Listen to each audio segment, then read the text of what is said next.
Welcome back, everyone. Hey, in this video, what I'm going to do is I'm going to teach you how to control time and why the best closers bend the customer's internal clock. So, hey, for a second, I want you to imagine you're sitting in a waiting room. 5 minutes feels like 20, right? Now, imagine you're on vacation with your family. 4 hours disappears, same clock, different brain.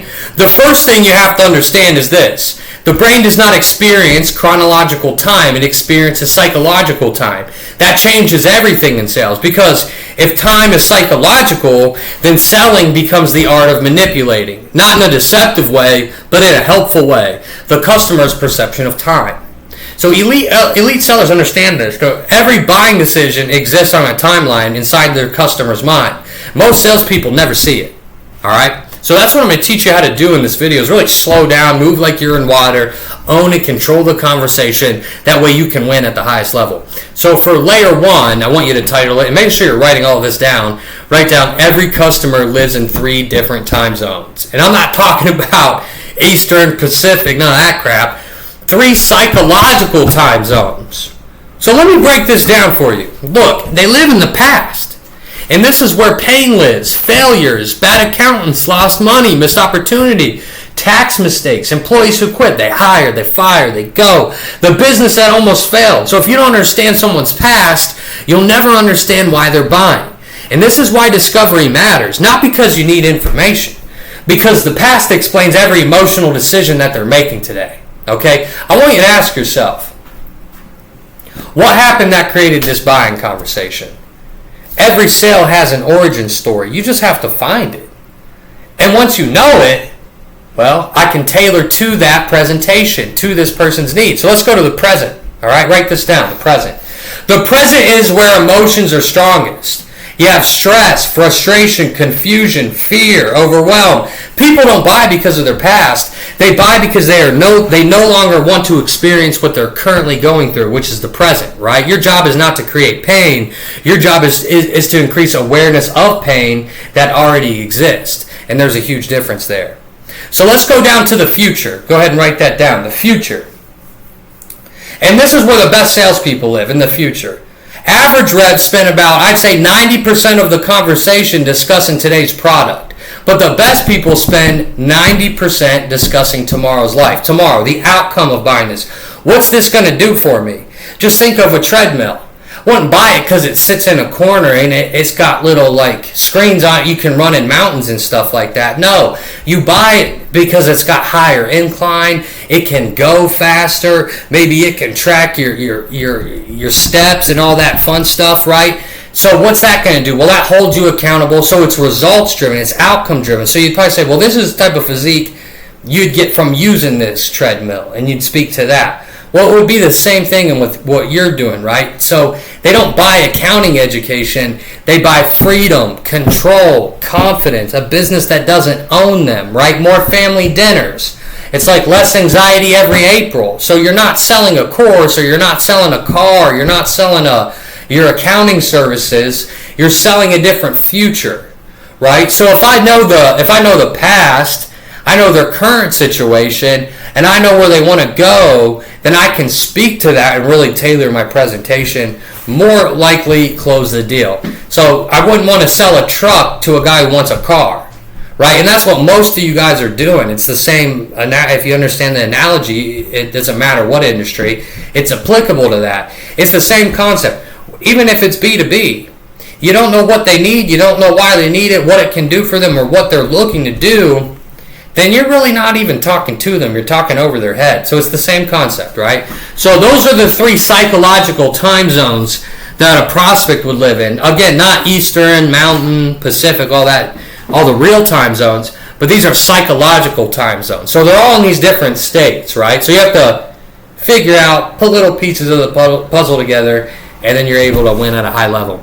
All right, let's drop down to layer 2, and make sure you're writing these down. Layer 2, the brain is constantly asking one question. Write that down. Their brain is constantly asking one question, the whole conversation. And understand this, every filter decisions through one unconscious calculation. So this is the question they're asking themselves. Should I act now, or can future me deal with this? That's really all that's going on, okay?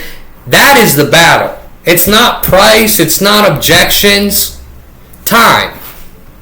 The human brain, the human brain evolved to conserve energy, right? So doing nothing is biologically efficient. Making a decision consumes energy. Changing behavior consumes even more. So the default answer is later, right? Not because later is smarter, but because later is safer. The greatest competitor you'll ever have, it's not another company, it's procrastination, right? That's what you have to realize that you're fighting up against. It's just psychology. So you have to get them in a state where they realize that actually waiting or putting something off, it's not about, it's just, it's going to cause the pain to get worse.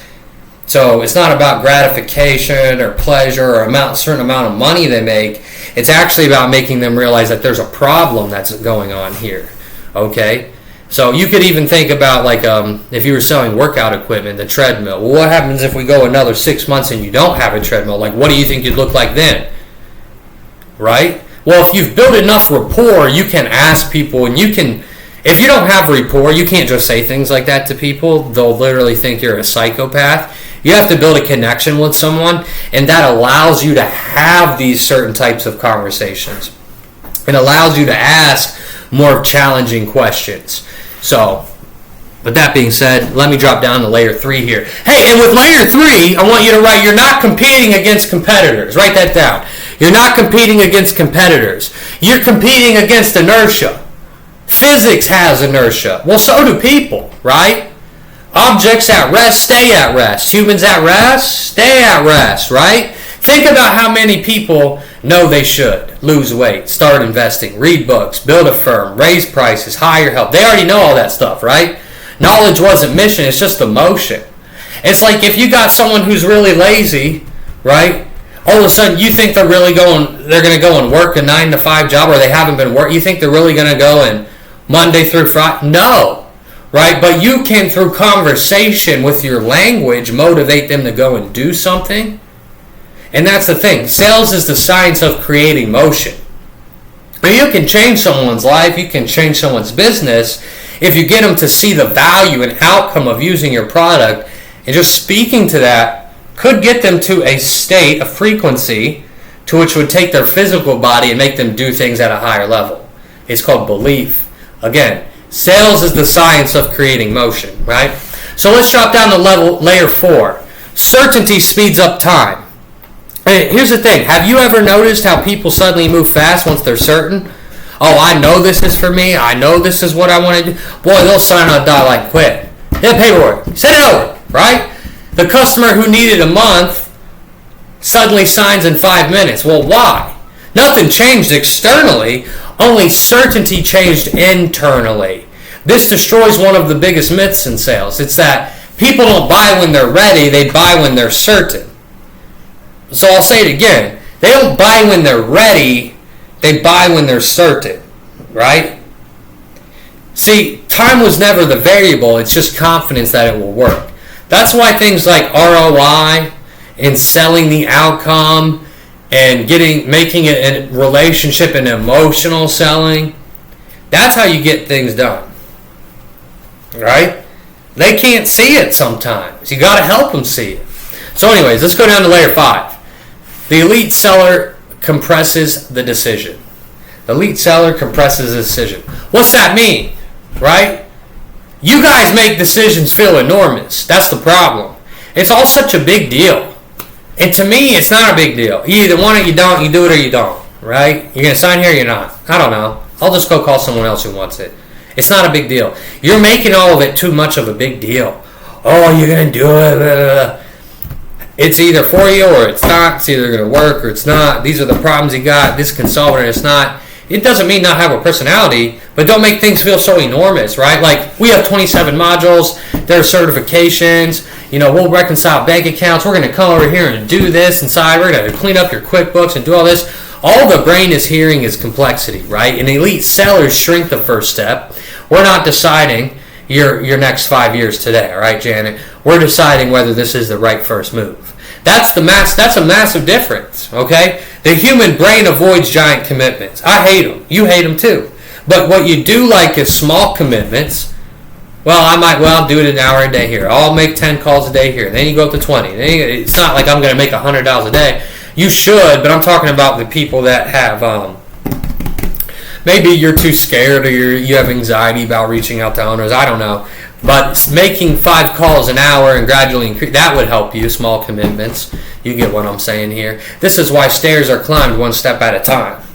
I guess is what I'm trying to say, right? So, layer 6, expand the cost of waiting. Write that down.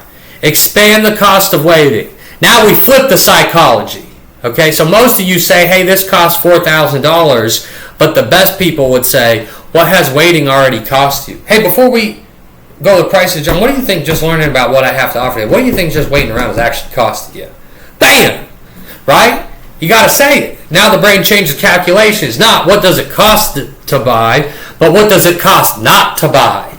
All right? That's called loss aversion. I teach it heavily. This is opportunity cost as well. The wealthiest people in the world think this way. Poor decisions are expensive. Delayed decisions are often more expensive. Right? Layer 7. This darn thing. Layer 7. The time illusion. Okay? Customer says, I need 6 months. Ask them, can I ask something? 6 months from now, like, what will be different if nothing changes? And then stop talking and let them talk. Let them talk like 3 times. Like, let them give like 3 answers. Okay? They'll sell themselves. You get it? They sell themselves. They sell themselves. That's the whole point of it. A lot of you talk the whole darn time. That's the problem. That's why you can't close anything, because you're selling and telling. Why don't you ask questions, get people to sell themselves, right? And they're hoping time creates solutions. Time doesn't solve problems. Decision solves problems. Time simply reveals whether you made a decision or not, or you haven't made one, right? Hey, let's jump down to layer 8, the hidden power dynamic. Look, whoever feels rushed loses always. That's just the way it is. And the moment you need the sale before they need the solution, you've surrendered authority. Think about doctors, surgeons, attorneys, CEOs. None of them appeared rushed. Well, why? Because calm communicates abundance. Abundance creates trust. The brain unconsciously assumes if they're calm, they're valuable. Urgency from the salesperson often signals scarcity. Okay? Scarcity creates suspicion. We don't want that.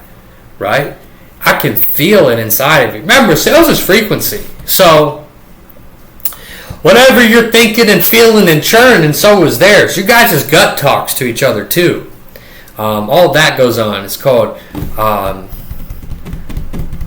forget what it's called. Anyways, but yes, that's true. So you're talking to each other. The way you feel inside, you're communicating that to other people. Layer 9, own the pace. Own the pace. One of the biggest mistakes new salespeople make is matching the customer speed. Dude, you're all over the place. You're too fast. You're too furious. Okay. If the customer is frantic, you become frantic. If the customer, the rep speeds up, they talk fast, right? I don't want you guys doing that kind of weird stuff. I want you to, because I hear a lot about being the chameleon and mirroring people. I think that's a load of crap. I think you need to be the regulator. And the lower the emotional temperature of the room, like that's what you need to do. You need to lower it. Because the calmest nervous system almost always becomes the leader. This is called co-regulation. Humans unconsciously synchronize emotional states, right? The calmer person usually wins every time. In layer 10, go ahead and title this Time is Leadership. It's like people think leadership is telling someone what to do. It's not. It's just controlling pace. Look, your parents do it, pilots do it, military commanders do it, doctors, salespeople, really good ones. And leadership sounds like this. Hey, John, let me slow this down for a second. Let's think this through together. Walk me through what you're thinking. Okay? Notice something. The customer immediately relaxes because someone competent actually took control of the conversation, right? So, they don't need more time, they need more clarity. Customers don't delay because they're busy. They delay because uncertainty always asks for tomorrow. Elite sellers don't pressure. Okay? We don't pressure people to decide faster. We just remove uncertainty so the decision feels natural, right? That's what controlling time really means. You're not controlling the clock. You're controlling how the customer experiences the clock. And once you understand that, it's like you'll stop chasing time and start creating more certainty. So I hope you enjoyed this. We'll see you in the next one.